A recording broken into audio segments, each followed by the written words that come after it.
Hello and welcome to the Rising 11th Grade Registration Video Tutorial. I'm Mr. Walton from the Guidance Office, and my goal through this video and perhaps a second follow-up video will be to walk you through the registration sheet as you prepare to register for classes next year. So as you can see on your screen right now, we have what's called the Family Connection page, and Family Connection is the name for the student end of the Naviance platform. You'll see that email and password is asked for. What we've done to make it easier, since email is becoming more and more of an abstract concept, for a lot of folks we've changed this login information to their student ID for both email and password. So you'll want to probably start by trying that out in each of the areas. If for some reason that doesn't work, you can always hit forgot your password and it will send your temporary password to the email that we have on file for you. Now, if you do not have an email on file or for some reason you're not getting anything through, just feel free to go ahead and reach out to your counselor and they can reset your account to whatever you need it to be. And that will allow you to log in.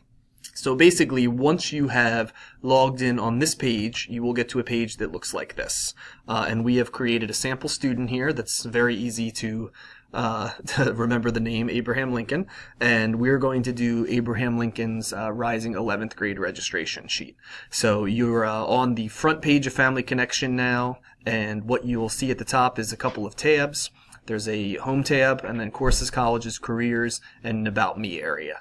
So if you want to do a rough draft of your courses, you can go ahead and do the courses tab. When you click on that, it will take you to the area where you can manage my course plans, which allows you to build a course plan for your next couple years, or you could view your course plan, a course plan that you've already built. And you can bookmark interesting classes, make some notes for yourself, and your transcript is in the View My Course Records area. So that's some resources to be able to allow you to pick classes. So when we go back to the home page here, another thing that might prove to be helpful is the document library. So the cursor went over there to the right hand side, and you'll see I'm going to click on document library. This is actually where we keep all of our paperwork, so it's not just registration materials, but SSL paperwork, internship, CTC shadow forms, work study, a whole bunch of different stuff. Also, all of our college materials are in here. But in the case of this video, 2018 registration is going to be most relevant. So I'm going to go ahead and click on that. And you can see there's a variety of resources available that you can look at. We're still adding some more as we speak. So you've got various academic departments, things like virtual in-school. Some of the academies across the county put their stuff in, pre-IB course sequence, as well as the IB course sequence.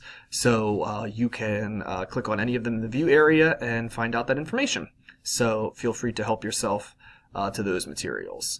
Now, the registration video is now going to progress. One thing to be aware of is if you were an IB student or you were a partial IB student, the IB registration video is going to be a separate video and a separate registration sheet that will be assigned to you.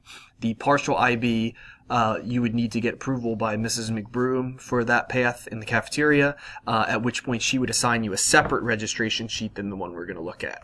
But for all folks who are not doing IB classes, regardless of what they're taking, this is going to be how you'll go about doing things. As you can see, there is a link up here where your counselor has assigned you your registration sheet. So you're going to go ahead and click on that, and then you're going to hit the Complete a Survey area, and that will pop up your registration sheet. Now, one thing to be aware of is that after you open this up, sometimes it does not feed into that blue area on the main page anymore. It will instead be archived in the About Me area. So you can see it's right there in the About Me area under Surveys to Take. And you can just kind of go right back in there. So keep in mind that it will not save anything that you did if you did that, so it will start as a blank sheet again. There is the ability at the bottom. You'll see that you can save and return later. That is if you're working through stuff or thinking about stuff, getting consultation with your counselor, or just not 100% sure. That is what you're going to use to come back. Now, save and I am finished is what you hit when you were officially done. And it will give you a message at the end that says, I'm sure I'm done. You'll hit a yes or no, so it kind of has a built-in thing to save you if you accidentally hit that. But when you hit yes, just know that that means you're officially submitted. I can't stress enough how much picking class choices this year is going to be important. As you probably have seen, we are continuing to grow in size. And what we do is we use these initial numbers to figure out how many sections of classes that we have, and even, where we hire new folks, where we allot staff. So what happens is when people don't take this sheet very seriously, if we get, say, like 100 to 150 kids that don't do that, that can be the difference of up to 9 to 10 different teaching positions, class availability, stuff like that. So while we try to be amenable to changes, I can tell you that the ability to change is going to become more and more difficult if the information we're getting on the front end is not accurate. So really, that's not to say you can't make changes, but really give this some time and don't just look at it as a suggestion sheet. Look at it as really this should be what you're thinking about taking as your true choices. So going through student name, student email or phone number, those things are pretty self-explanatory, as is write the name of the parent or guardian with whom you reviewed your course choices. That's going to serve as the signature for the form for the adult. Here, if you didn't really review it, you picked it, but somebody would be okay with it, you could just put their name down. Just make sure that person knows their name is on here, because it can be pretty embarrassing when a schedule goes out and a parent calls in the summer, for example, and says, who picked this schedule for me? And I say, your child submitted this and they wrote your name down. What happens sometimes is maybe any frustration that would have been directed at us kind of gets directed your way if you're not careful. So just make sure that they're aware that you're submitting this with their name on it. Questions 4 and 5, are about CTC. So for folks that are already in CTC, it asks them to put yes for that. Those are the only folks that would only be picking 4 choices and 2 alternates. Everyone else, regardless of whether you want to do something that will shave blocks off of your schedule, is going to pick 8 choices and 2 alternates here. So just be aware, only folks who did their first year of CTC are going to pick only 4 course choices and 2 alternates. So they would hit yes, everybody else can hit no. 5 asks you if you applied to CTC. So that means you weren't in it this year, but you applied to a program and you're waiting to hear from them at the beginning of March. What you're going to do is, just to cover your bases, you're going to still pick 8 classes and 2 alternates. Now, if you're accepted in CTC, your counselor and you will sit down, you'll pare down your schedule to 4 classes and 2 alternates, and that's how we'll go from there. But definitely you want to make sure that you hedge your bets by picking those 8 classes and 2 alternates. So now we're officially in course choices. So the first area is English, which is going to be required for everybody. So every single person is going to put at least one choice on the board, and probably only one choice actually, because some of them would be repeating if you pick 2.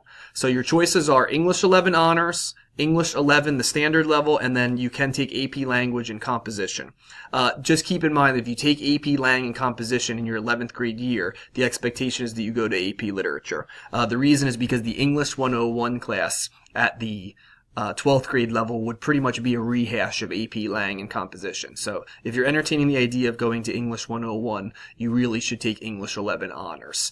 English 11 Honors, though, would not preclude you from taking AP Lang or AP Lit as a 12th grader. You still could take those, but it really is the best fit for someone going into English 101. And then, of course, English 11 standard level is if you take in standard level at the 9th and 10th grade year and it fit for you, that's good. If you took 10 honors and the speed was a little bit difficult for you, certainly that is going to be where you go. There also is the chance that if somebody, no matter what English they took in 10, did not pass the PARCC exam on a couple different occasions, they got a 1 or a 2, there's a chance that you may be directed into English 11.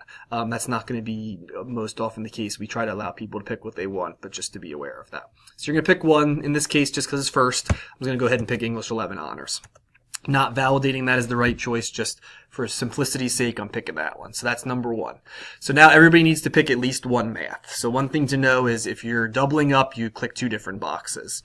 Some of the maths that you're picking, notice it says counts as 2 choices. So if you pick that, remember in your count of how many classes you have, when you pick, say, Calc A/B, remember that you'll now have 3 choices, the English 11 and the 2 parts of Calc.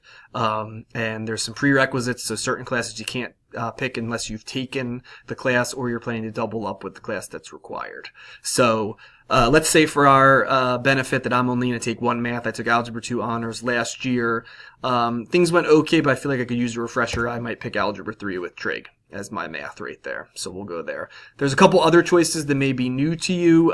Math 206 is the statistics class that's affiliated with FCC. It's roughly equivalent to the statistics in the building. The statistics in the building is a little bit more it's every day, but it also has a little bit more examples built in. It's a little bit less independent. So if you benefit from that type of environment, Stat and Prob in the building might be a better fit for you.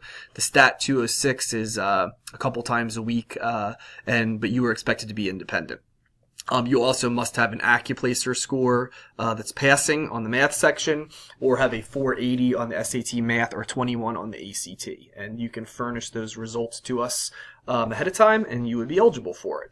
There also is an exemption for if you had a 4 or a 5 in Algebra 2 on the PARCC exam. So those would all be things that would allow you to qualify to sign up for that Math 206 class.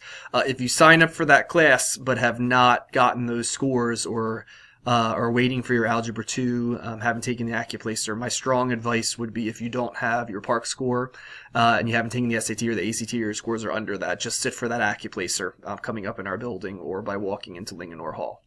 The virtual in-school is a new thing. That is a class that is entirely virtual. As mentioned here, though, it is during the school day. So, for example, if we were to schedule an Algebra 2 honors virtual class, you'll be in a room with other people taking a variety of different subjects with one teacher in that classroom. And what would happen is you would take the class online but seated during a block of the day. So say it was scheduled for block 2. Your block 2 would say Algebra 2 honors virtual in school. You'd come into a Chromebook and you would work on that.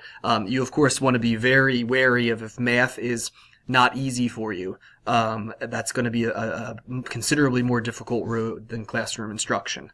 Also, you need to be aware that you are held to the virtual school standards, so if you fall behind in that class, you can be dismissed from that class, even if you're not finished. So just be mindful of that. They do have a teacher who comes in once a week to help out students in that class and going in there, but there will be some days where you're working in there without a formal math teacher. So it's a choice, and it is not a bad choice, but it's a choice that you really want to be mindful of if you pick it. And remember, there are still the in-class versions here as well if you're not sure about that. Social studies, while you do not need to take it in your 11th grade year, it is strongly recommended because flexibility in the senior year is always preferable to non-flexibility. So my advice is definitely try, if you can, unless something comes up, to take your social studies class. And you can see there are a variety of ways you can take your American history credit. You could take the honors, you could take the standard in the building, you could take AP US as a full year course. So remember that counts as 2 choices if you pick it, so 2 different classes, or the semester long, which would count as 1 choice. There also is a virtual in-school version of the standard and the honors level as well.